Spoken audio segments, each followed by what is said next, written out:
Everyone. Question number 21. జావాలో static method అంటే ఏంటి? స్టాటిక్ మెథడ్ అంటే ఒక క్లాస్లో స్టాటిక్ మెథడ్ని రాస్తే అది క్లాస్కి సంబంధించింది. మనం స్టాటిక్ మెథడ్ని ఎందుకు యూజ్ చేస్తామంటే ఆబ్జెక్ట్ క్రియేట్ చేయకుండా డైరెక్ట్గా మెథడ్ని కాల్ చేయడానికి స్టాటిక్ మెథడ్ అనేది యూజ్ చేస్తాం. స్టాటిక్ కీవర్డ్ని ఎందుకు యూజ్ చేస్తామంటే ఒక వేరియబుల్ కానీ మెథడ్స్ కానీ స్టాటిక్ కీవర్డ్ ఇచ్చామనుకోండి, ఆబ్జెక్ట్ క్రియేట్ చేయకుండా మెథడ్ని కానీ వేరియబుల్ని కానీ డైరెక్ట్గా కాల్ చేయడానికి స్టాటిక్ యూజ్ చేస్తాం. బేసిక్గా క్లాస్లో ఉన్న మెథడ్స్ని కానీ వేరియబుల్స్ని కానీ కన్స్ట్రక్టర్స్ని కానీ కాల్ చేయాలంటే ఆబ్జెక్ట్ క్రియేట్ చేసిన తర్వాత ఆబ్జెక్ట్ రిఫరల్తో మెథడ్స్ని కానీ వేరియబుల్స్ని కానీ కాల్ చేస్తాము. కానీ స్టాటిక్ కీవర్డ్ యూజ్ చేయటం వలన ఆబ్జెక్ట్ క్రియేట్ చేయకుండానే డైరెక్ట్గా మనం మెథడ్స్ని కానీ వేరియబుల్స్ని కానీ కాల్ చేయొచ్చు. నెక్స్ట్ క్వశ్చన్, జావాలో ఫైనల్ కీవర్డ్ అంటే ఏంటి? ఫైనల్ కీవర్డ్ని ఎందుకు యూజ్ చేస్తారు?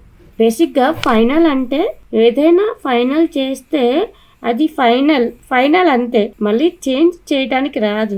జావాలో ఫైనల్ కీవర్డ్ని ఎందుకు యూజ్ చేస్తారంటే ఒకసారి రాసిన కోడ్ని చేంజ్ చేయడానికి ఉండదు. కొన్నిసార్లు వెబ్సైట్ యూజర్స్ కోడ్ని చేంజ్ చేయాలని చూస్తారు, కానీ ఆల్రెడీ క్లాస్కి ఫైనల్ అనే కీవర్డ్ ఉంటుంది కాబట్టి కోడ్ని చేంజ్ చేయడానికి రాదు. ఒక ఎగ్జాంపుల్ చెప్పాలంటే పేరెంట్ క్లాస్లో ఉన్న వేరియబుల్స్కి మెథడ్స్కి ఫైనల్ కీవర్డ్ ఇచ్చామనుకోండి, అది చైల్డ్ క్లాస్లో మనము ఓవర్ రైట్ చేయలేము. అది ఎలా ఉందో అలానే యూజ్ చేయాలి. ఒకసారి క్లాస్కి ఫైనల్ అని ఇచ్చామనుకోండి, ఇన్హెరిట్ చేయలేము. ఓకేనా? జావాలో మెథడ్ ఓవర్లోడింగ్ అంటే ఏంటి? మెథడ్ ఓవర్లోడింగ్ అంటే పాలిమార్ఫిజంలో ఒక పార్ట్.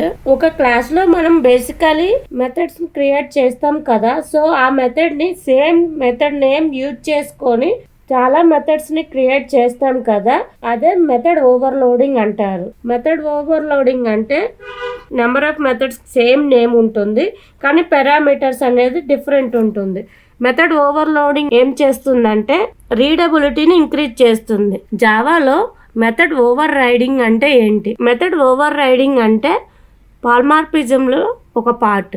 దీన్ని ఎందుకు యూజ్ చేస్తారంటే జావాలో పేరెంట్ చైల్డ్ క్లాసెస్ రెండు ఉంటాయి కదా, పేరెంట్ క్లాస్లో ఆల్రెడీ ఉన్న మెథడ్స్ని చైల్డ్ క్లాస్లో ఇంప్లిమెంటేషన్ చేస్తారు.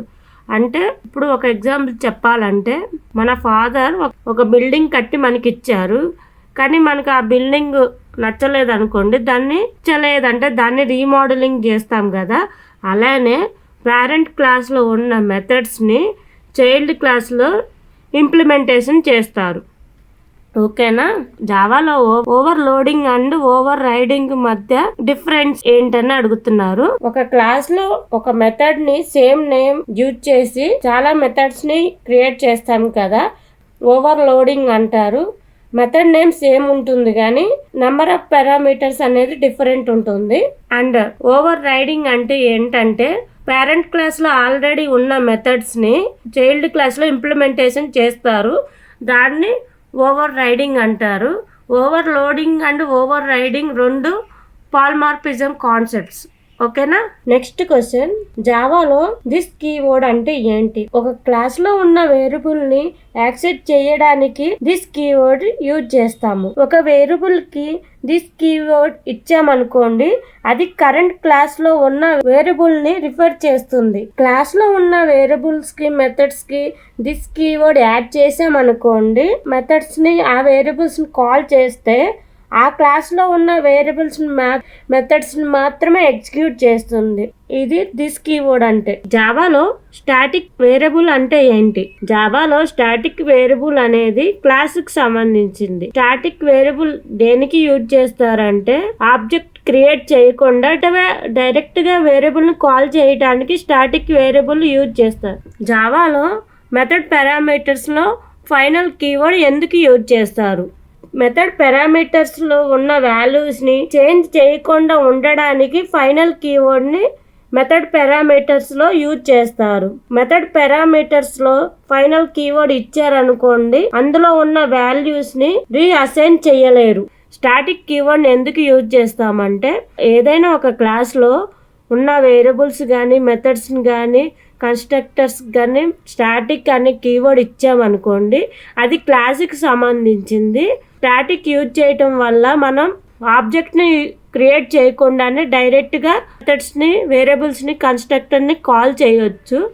నార్మల్గా అయితే క్లాస్లో ఉన్న వేరియబుల్స్ని మెథడ్స్ని కాల్ చేయాలంటే ఆబ్జెక్ట్ని క్రియేట్ చేయాలి. క్రియేట్ చేసిన తర్వాత ఆబ్జెక్ట్ రిఫరల్తో మెథడ్స్ని కానీ వేరియబుల్స్ని కానీ కాల్ చేయాలి. కానీ స్టాటిక్ కీవర్డ్ యూజ్ చేయటం వల్ల డైరెక్ట్గా క్లాస్ నేమ్తో మనం కాల్ చేయొచ్చు. ఓకేనా?